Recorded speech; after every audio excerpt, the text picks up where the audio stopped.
नमस्कार दोस्तों, आपका हमारे YouTube चैनल में स्वागत है। पशु परिचर के लिए हमने नई टेस्ट सीरीज चालू की है। 10 दिन में आप पशु परिचर की तैयारी कर सकते हैं। इसमें फर्स्ट रिवीजन द्वारा मॉडल पेपर तैयार किए गए हैं। आप मॉडल पेपर को जल्दी जल्दी एक या दो बार, तीन बार, जितनी बार हो सके फर्स्ट रिवीजन कीजिए और इसमें आप कम समय में अच्छी तैयारी कर पाएंगे। और आपने यदि अगर चैनल को सब्सक्राइब नहीं किया तो चैनल को सब्सक्राइब कर लीजिए, वीडियो को लाइक कीजिए, शेयर कीजिए। अब देखते हैं आज का हमारा अपना मॉडल पेपर। बाह्य निषेचन वाले जंतुओं में भ्रूण का विकास कहाँ होता है। दोस्तों यहाँ पर क्या पूछा गया है कि बाह्य निषेचन वाले जंतुओं में भ्रूण का विकास कहाँ होता है। दोस्तों इसका जो राइट आंसर हो जाएगा वो है इसमें ये होता है दोस्तों शरीर के बाहर। शरीर के बाहर यहाँ पर सी नंबर का ऑप्शन बिल्कुल सही उत्तर हो जाएगा। बाह्य निषेचन वाले जंतुओं में भ्रूण का विकास शरीर के बाहर होता है, जबकि आंतरिक निषेचन वाले जंतुओं में भ्रूण का विकास है वो शरीर के अंदर होता है। यहाँ पर सी नंबर ऑप्शन बिल्कुल सही उत्तर हो जाएगा। सेकंड नंबर का प्रश्न है इसमें देखिए, वृषण का तापमान शरीर के तापमान से कितने डिग्री फारेनहाइट तक कम रखते हैं ताकि अनुकूल वातावरण में शुक्राणु का उत्पादन हो सके। बहुत ही अच्छा प्रश्न है। अब ये वृषण कोष क्या होता है ये भी आपको पता होनी चाहिए दोस्तों। ये एक थैलीनुमा संरचना होती है, इसमें वृषण होते हैं, ये वृषण के तापमान का नियमन करता है। ठीक है, तो यहाँ पर इसका राइट आंसर क्या हो जाएगा, वृषण कोष वृषण का तापमान शरीर के तापमान से 5 से 7 डिग्री फारेनहाइट तक कम रखते हैं। तो यहाँ पर अपना बी नंबर का ऑप्शन बिल्कुल सही इसमें हो जाएगा ताकि शुक्राणु का उत्पादन हो सके। नेक्स्ट आगे देखिए 3 नंबर का प्रश्न है, शुक्राणु का निर्माण किसमें होता है। शुक्राणु का निर्माण किसमें होता है, तो दोस्तों अभी आपको बताया वृषण में होता है। राइट आंसर हो जाएगा यहाँ पे डी नंबर का ऑप्शन बिल्कुल सही वृषण में। नेक्स्ट 4 नंबर का प्रश्न इसमें देखिए, पक्षियों में यानी कि मुर्गी में निषेचन की प्रक्रिया अंडवाहिनी के किसी भाग में होती है, बताइए। पक्षियों में निषेचन की प्रक्रिया अंडवाहिनी के कौन से भाग में होती है। इसका राइट आंसर हो जाएगा दोस्तों वो है इसमें देखिए इनफेंडिबुलम भाग में होती है दोस्तों। राइट आंसर इसमें सी नंबर का जो ऑप्शन है वो इसका बिल्कुल सही उत्तर इसमें हो जाएगा। ठीक है, नेक्स्ट आगे देखिए यहाँ पे 5 नंबर का प्रश्न है, विदेशी गोवंश में वयस्कता या यौवनावस्था की आयु होती है। विदेशी गोवंश में वयस्कता या यौवनावस्था की आयु होती है, तो दोस्तों ये होती है दोस्तों 18 से 24 माह है। 18 से 24 माह है। यहाँ पर बी नंबर का ऑप्शन बिल्कुल सही उत्तर इसमें हो जाएगा। ठीक है, याद रखना। आगे देखिए दोस्तों यहाँ पे 6 नंबर का प्रश्न है, दो मध्यकालों के बीच शारीरिक व क्रियात्मक प्रक्रिया को क्या कहते हैं। दो मध्यकालों के बीच शारीरिक व क्रियात्मक प्रक्रिया को क्या कहते हैं, उसको कहते हैं दोस्तों मध्य चक्र। क्या बोलते हैं, मध्य चक्र। यहाँ पर बी नंबर का ऑप्शन बिल्कुल सही हो जाएगा, मध्य चक्र। 7 नंबर का प्रश्न इसमें देखिए, भेड़ में गर्भकाल लगभग कितने दिन का होता है। भेड़ में गर्भकाल लगभग कितने दिन का होता है, तो दोस्तों ये होता है कितने दिन का, तो ये 147 से 150 दिन का होता है दोस्तों भेड़ में गर्भकाल। यहाँ पर बी नंबर का जो ऑप्शन है वो इसका राइट आंसर हो जाएगा। और बकरी में गर्भकाल होता है वो दोस्तों भेड़ से ज्यादा होता है, 152 से 155 दिन। ठीक है, तो यहाँ पर बी नंबर का ऑप्शन बिल्कुल सही। 8 नंबर का प्रश्न इसमें देखिए, बकरी के ब्याने की क्रिया को क्या कहते हैं, बताइए। बकरी के ब्याने की क्रिया को क्या कहते हैं, तो दोस्तों इसका राइट आंसर हो जाएगा उसको किडिंग बोलते हैं, किडिंग बोलते हैं। ठीक है, तो यहाँ पर अपना इसमें right answer C number option हो जाएगा। और गाय और भैंस के ब्याने की क्रिया को क्या बोलते हैं, काविंग बोलते हैं उसको, ये भी याद रखना है। तो यहाँ पर सी नंबर का ऑप्शन बिल्कुल सही हो जाएगा। आगे देखिए दोस्तों यहाँ पे 9 नंबर का प्रश्न है, उस एंजाइम का नाम बताइए जिसका उपयोग प्रोटीन को पेप्टाइड में रूपांतरित करने के लिए किया जाता है। बताइए उस एंजाइम का नाम बताइए जिसका उपयोग प्रोटीन को पेप्टाइड के रूप में रूपांतरित करने के लिए किया जाता है। तो दोस्तों इसका राइट आंसर हो जाएगा वो है पेप्सिन। यहाँ पर अपना इसमें राइट आंसर बी नंबर का ऑप्शन बिल्कुल सही इसमें हो जाएगा, याद रखना। ठीक है, पेप्सिन भोजन को पचाने के लिए दोस्तों इस एंजाइम का प्रयोग होता है। यहाँ पर D number option sorry B number option बिल्कुल सही। आगे देखिए 10 नंबर का प्रश्न है, किस प्रकार के दांत भोजन को चीरने व फाड़ने हेतु उपयोग में आते हैं। किस प्रकार के दांत भोजन को चीरने व फाड़ने हेतु उपयोग में आते हैं, इसका जो राइट आंसर हो जाएगा वो है दोस्तों देखिए, पशुओं में और मानव में दोस्तों 4 प्रकार के दांत पाए जाते हैं। एक है दोस्तों कृंतक दांत, एक रत्नक दांत और एक अग्रकर्णक दांत और एक चर्वणक दांत। तो यहाँ पर अपना इसमें राइट आंसर हो जाएगा रत्नक। ठीक है, यहाँ पर अपना इसमें बी नंबर का ऑप्शन बिल्कुल सही हो जाएगा, रत्नक दांत। और ये दांत मुख्यतः मांसाहारी पशुओं में पाया जाता है, तो यहाँ पे चीरने फाड़ने के लिए इसका उपयोग होता है। यहाँ पर बी नंबर ऑप्शन बिल्कुल सही। 11 नंबर का प्रश्न है इसमें देखिए, पशु शरीर की एकमात्र ग्रंथि जो एक्सोक्राइन व एंडोक्राइन दोनों प्रकार की होती है। पशु शरीर की एकमात्र ग्रंथि जो एक्सोक्राइन व एंडोक्राइन दोनों प्रकार की होती है, इसका जो राइट आंसर हो जाएगा दोस्तों वो है इसमें कौन सा, बताइए। तो वो है दोस्तों अग्नाशय। तो यहाँ पर अपना इसमें बी नंबर का ऑप्शन बिल्कुल सही हो जाएगा, दोनों गुण पाए जाते हैं ये। नेक्स्ट आगे देखिए यहाँ पे 12 नंबर का प्रश्न है, सांस लेना एक है, सांस लेना एक क्या है, तो दोस्तों सांस लेना एक भौतिक क्रिया है। क्या है, भौतिक क्रिया है। राइट आंसर हो जाएगा यहाँ पे बी नंबर का ऑप्शन बिल्कुल सही इसमें हो जाएगा, याद रखना, यानी कि ऑक्सीजन ग्रहण करना और CO2 छोड़ना। नेक्स्ट आगे देखिए यहाँ पे 13 नंबर का प्रश्न है, ऑक्सीशोषण में होने वाली ग्लाइकोसिस की प्रक्रिया कहाँ पर संपन्न होती है, बताइए। ऑक्सीशोषण में होने वाली ग्लाइकोलिसिस की प्रक्रिया कहाँ संपन्न होती है, इसका राइट आंसर हो जाएगा दोस्तों ये होती है कोशिका द्रव्य में। यहाँ पर ए नंबर का ऑप्शन बिल्कुल सही हो जाएगा। आगे देखिए 14 नंबर का प्रश्न है, निम्नलिखित को सुमेलित कीजिए। एक तरफ क्षेत्र के आधार पर रोग है, दूसरी तरफ रोग का उदाहरण दे रखा है। ठीक है, अब दोस्तों इसमें आप देख सकते हैं, देखिए विकिरण रोग। दोस्तों विकिरण रोग किसे कहते हैं, तो दोस्तों वह रोग जो किसी एक पशु तक सीमित रहता है वो विकिरण रोग कहलाता है। जैसे कि दोस्तों पागलपन है, ठीक है, जिसको अपन रेबीज बोलते हैं। ठीक है, कान दर्द है, पेट दर्द है, ये विकिरण रोग की श्रेणी में आता है। तो यहाँ पर इसमें राइट आंसर हो जाएगा रेबीज। और एंटिक रोग, दोस्तों एंटिक रोग किसे कहते हैं, दोस्तों एंटिक रोग यानी कि यदि रोग कुछ स्थानीय जगह पर ही पाया जाता है उसे दोस्तों एंटिक रोग कहते हैं। तो यहाँ पर इसका राइट आंसर हो जाएगा लंगड़ी बुखार या दोस्तों एंथ्रेक्स। तो दोस्तों ये उसके उदाहरण है, तो यहाँ पर एंथ्रेक्स हो जाएगा इसमें। और एपिडेमिक रोग, दोस्तों एपिडेमिक रोग खुरपका मुंहपका रोग की श्रेणी में आता है। ठीक है, ये उदाहरण है इसका। और पेंडेमिक रोग ये दोस्तों बर्ड फ्लू है। तो यहाँ पर अपना इसमें राइट आंसर क्या हो जाएगा, 2 1 4 3 2 1 4 3 अपना इसमें राइट आंसर हो जाएगा, यानी कि देखिए कौन सा ऑप्शन है, डी नंबर का जो ऑप्शन है वो इसका बिल्कुल सही उत्तर इसमें हो जाएगा। आगे देखिए किस बीमारी में मादा पशु के थन व अडर में कठोर सूजन आ जाती है, दोस्तों थन व अडर में कठोर सूजन आ जाती है।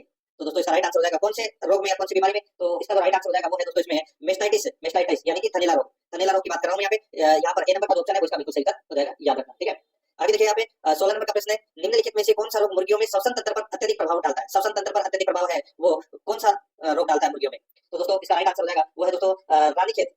ठीक है। रानीखेत रोग में शोषक तंत्र पर ये अधिक प्रभाव डालता है। यहाँ पर बी नंबर का ऑप्शन बिल्कुल सही उत्तर हो जाएगा। 17 नंबर का प्रश्न इसमें देखिए, पशुओं में पेचिश का प्रमुख कारण क्या है? पशुओं में पेचिश का प्रमुख कारण क्या है? तो दोस्तों पशुओं में पेचिश रोग है ये प्रोटोजोआ द्वारा होता है। राइट आंसर हो जाएगा यहाँ पे ए नंबर का ऑप्शन बिल्कुल सही उत्तर। नेक्स्ट आगे देखिए 18 नंबर का प्रश्न है, किस रोग का जीवाणु मिट्टी में कई वर्षों तक सुरक्षा कवच बनाकर जीवित रहता है, जिससे इसे मिट्टी जनित रोग भी कहा जाता है? बताइए किस रोग का जीवाणु मिट्टी में कई वर्षों तक सुरक्षा कवच बनाकर जीवित रहता है और इसे मिट्टी जनित रोग भी कहा जाता है? तो दोस्तों कौन सा है वो? तो यहाँ पर इसका राइट आंसर हो जाएगा वो है दोस्तों कौन सा? एंथ्रेक्स। ठीक है, इसका राइट आंसर क्या हो जाएगा दोस्तों बताइए? तो एंथ्रेक्स इसका राइट आंसर हो जाएगा इसमें। ठीक है, आगे देखिए दोस्तों यहाँ पे 19 नंबर का प्रश्न है, गुज्जर और गद्दी चरवाहे किस पर्वतीय इलाके में रहते हैं? गुज्जर और गद्दी चरवाहे किस पर्वतीय इलाके में रहते हैं? इसका राइट आंसर हो जाएगा दोस्तों वो है इसमें, ये रहते हैं दोस्तों हिमालय की पहाड़ियों क्षेत्रों में। तो यहाँ पर अपना इसमें राइट आंसर हो जाएगा ए नंबर का ऑप्शन बिल्कुल सही। आगे देखिए यहाँ पे 20 नंबर का प्रश्न है, अक्टूबर के बाद राय का समुदाय अपने गांवों को क्यों छोड़ते हैं? दोस्तों अक्टूबर के बाद जब चारागाह सूखने लगता है तो राय का समुदाय नए चारागाहों की तलाश में दूसरे इलाकों की तरफ है वो निकल जाते हैं। तो यहाँ पर अपना इसमें राइट आंसर हो जाएगा नए चारागाहों की तलाश में, बी नंबर का ऑप्शन बिल्कुल सही। 21 नंबर का प्रश्न इसमें देखिए, नाइट्रस ऑक्साइड के प्रयोग का उद्देश्य क्या है? नाइट्रस ऑक्साइड का प्रयोग क्या किया जाता है? तो दोस्तों पशुओं को बेहोश करने के उद्देश्य से नाइट्रस ऑक्साइड का प्रयोग है वो किया जाता है। यहाँ पर इसमें right answer A number option हो जाएगा, पशुओं के बेहोश करने हेतु। आगे देखिए यहाँ पे 22 नंबर का प्रश्न है, सरिस्का को वन्यजीव अभयारण्य कब घोषित किया गया? सरिस्का को वन्यजीव अभयारण्य कब घोषित किया गया? दोस्तों इसका राइट आंसर हो जाएगा यहाँ पर देखिए वर्ष 1955 के अंदर सरिस्का को वन्यजीव अभयारण्य घोषित किया गया। ठीक है, और 1978 में इसे बाघ परियोजना भी घोषित किया गया है, ये भी आपको याद रखना है। यहाँ पर डी नंबर ऑप्शन बिल्कुल सही। 23 नंबर का प्रश्न है इसमें देखिए, मुर्गी के अंडे का औसत भार कितना होता है? मुर्गी के अंडे का औसत भार कितना होता है? तो दोस्तों इसका राइट आंसर हो जाएगा इसमें वो होता है 58 ग्राम। कितना होता है? 58 ग्राम, ये आपको इसमें याद रखना है। तो यहाँ पर दोस्तों बी नंबर का ऑप्शन है वो इसका बिल्कुल सही इसमें हो जाएगा। ठीक है, अंडे में प्रोटीन होता है दोस्तों 11.8 ग्राम और वसा होती है दोस्तों 11 ग्राम और खनिज पदार्थ होते हैं 10.7 ग्राम और जल भी दोस्तों 10.7 ग्राम होता है। ठीक है, और इसमें दोस्तों अंडे का कवच होता है जिसका भी दोस्तों 10 से 11% है वो अंडे का कवच होता है। तो टोटल इसमें 58 ग्राम इसका राइट आंसर हो जाएगा, बी नंबर ऑप्शन बिल्कुल सही। आगे देखिए निम्नलिखित में से कौन सा बायोस्फीयर रिजर्व नहीं है? कौन सा बायोस्फीयर रिजर्व नहीं है? देखिए भारत में 18 बायोस्फीयर रिजर्व है जिसमें पचमढ़ी है, मानस है, पन्ना है, लेकिन नामदफा नहीं है। यहाँ पर डी नंबर का ऑप्शन बिल्कुल सही इसमें हो जाएगा। नेक्स्ट आगे देखिए यहाँ पे दूध यानी कि गाय में किस पोषक तत्व की प्रतिशतता सबसे अधिक होती है? बताइए गाय के दूध में किस पोषक तत्व की प्रतिशतता सबसे अधिक होती है? इसका राइट आंसर हो जाएगा वो है दोस्तों, दूध में क्या होता है सबसे ज्यादा? जल होता है। तो यहाँ पर इसका राइट आंसर हो जाएगा जल दोस्तों 87.20% होता है। यहाँ पर बी नंबर का ऑप्शन है, सॉरी डी नंबर का ऑप्शन है वो इसका बिल्कुल सही हो जाएगा। आगे देखिए यहाँ पे 26 नंबर का प्रश्न है, गाय के दूध में वसा का प्रतिशत कितना होता है? दोस्तों गाय के दूध में वसा का प्रतिशत 3.5 होता है। ठीक है, 3.5, यहाँ पर ए नंबर का ऑप्शन बिल्कुल सही हो जाएगा इसमें। आगे देखिए खीस नवजात शिशु के लिए क्या भूमिका निभाता है? दोस्तों खीस नवजात शिशु के लिए क्या भूमिका निभाता है? तो दोस्तों इसका राइट आंसर हो जाएगा वो है देखिए ये नवजात शिशु का पेट साफ करता है। ठीक है, और रोग प्रतिरोधक क्षमता को भी बढ़ाता है। तो यहाँ पर इसमें राइट आंसर हो जाएगा पेट साफ करने में मदद करता है, बी नंबर का ऑप्शन बिल्कुल सही हो जाएगा। आगे देखिए 28 नंबर का प्रश्न, निम्न में से किस विटामिन का सभी जानवरों के पाचन क्षेत्र में निर्माण होता है? निम्न में से किस विटामिन का सभी जानवरों के पाचन क्षेत्र में निर्माण होता है? इसका जो राइट आंसर हो जाएगा वो है दोस्तों इसमें कौन सा? तो दोस्तों इसका सही उत्तर हो जाएगा वो है इसमें विटामिन बी। विटामिन बी, यहाँ पर बी नंबर का जो ऑप्शन है वो इसका बिल्कुल सही उत्तर हो जाएगा, विटामिन बी12।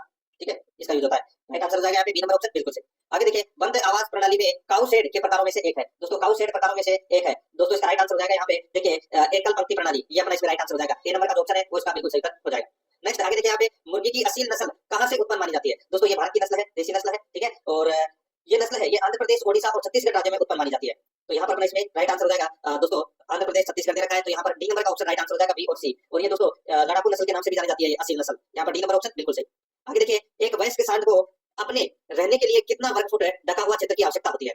एक वयस्क सांड को अपने रहने के लिए कितना वर्ग फीट ढका हुआ क्षेत्र की आवश्यकता होती है? तो दोस्तों इसका राइट आंसर हो जाएगा कितने? तो दोस्तों वो होती है 120 से 140 वर्ग फुट ढका हुआ क्षेत्र की आवश्यकता होती है। राइट आंसर हो जाएगा यहाँ पे बी नंबर का ऑप्शन है वो इसका बिल्कुल सही, 120 से 140 वर्ग फुट।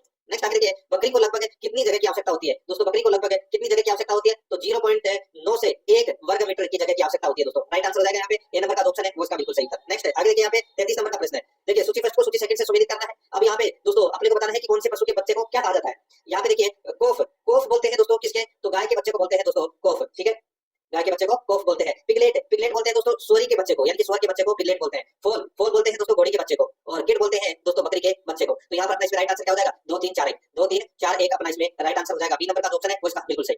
आगे देखिए दोस्तों यहाँ पे 34 नंबर का प्रश्न है, राजस्थान में अजमेर, भीलवाड़ा और उदयपुर में गाय की कौन सी नस्ल निवास करती है? राजस्थान में अजमेर, भीलवाड़ा व उदयपुर में गाय की कौन सी नस्ल निवास करती है? इसका जो राइट आंसर हो जाएगा वो है दोस्तों बताइए। तो दोस्तों ये इसमें गिर नस्ल की गाय है वो दोस्तों निवास करती है। यहाँ पर अपना इसमें राइट आंसर क्या हो जाएगा? डी नंबर का ऑप्शन बिल्कुल सही इसमें हो जाएगा। ठीक है, और ये गुजरात, ये जो गिर गाय है, ठीक है, इसका जो उत्पत्ति स्थान है ये दोस्तों गुजरात का काठियावाड़ और गिरवन से इसका उत्पत्ति स्थान माना जाता है, ये भी याद रखना है। यहाँ पर डी नंबर ऑप्शन बिल्कुल सही।